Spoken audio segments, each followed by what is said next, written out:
फॅशनच्या या जमान्यात जिथे सगळे फक्त चांगले दिसण्यासाठी धडपडत आहेत, तिथे आपल्या शरीरातील कमीपणाकडे दुर्लक्ष करून यशाला गवसणी घालणारी प्राची निगव 10वीच्या परीक्षेत यूपी बोर्डामधून 99 गुण मिळवून राज्यात पहिली आली. सर्वात आधी तिचे मनापासून अभिनंदन. पण म्हणतात ना, समाजात चांगले आणि वाईट दोन्ही पद्धतीचे लोक असतात. त्यामुळे प्राचीच्या दिसण्यावरून तिच्या गुणांकडे दुर्लक्ष करून काहींनी आपली सडकी मानसिकता दाखवत तिच्यावरती अभद्र टिप्पण्या केल्या.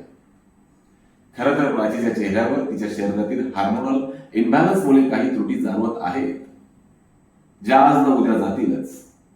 कारण मेडिकल सायन्सने तितकी प्रगती केली आहे.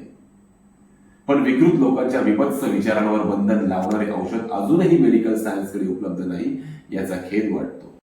अजूनही काही लोकांची मानसिकता फक्त मुलगी कशी दिसते आणि मुलगी आहे म्हटल्यावर ती सुंदरच दिसली पाहिजे यातच अडकून पडली आहे.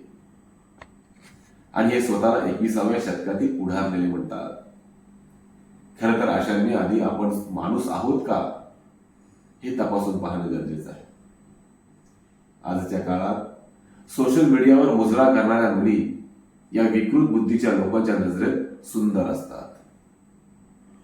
पण प्राचीसारख्या मुली ज्या केवळ आपल्या मेहनतीच्या जोरावर रात्रंदिवस अभ्यास करून आपले नाव कमवतात, त्या मात्र करू.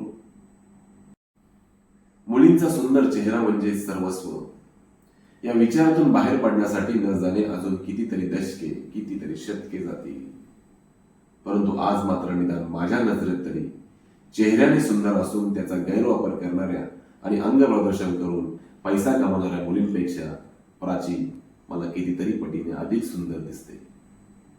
कारण तिच्या आई वडिलांच्या समोर तिचे स्वतःचे दिसणे तिला अगदीच नगण्य वाटते.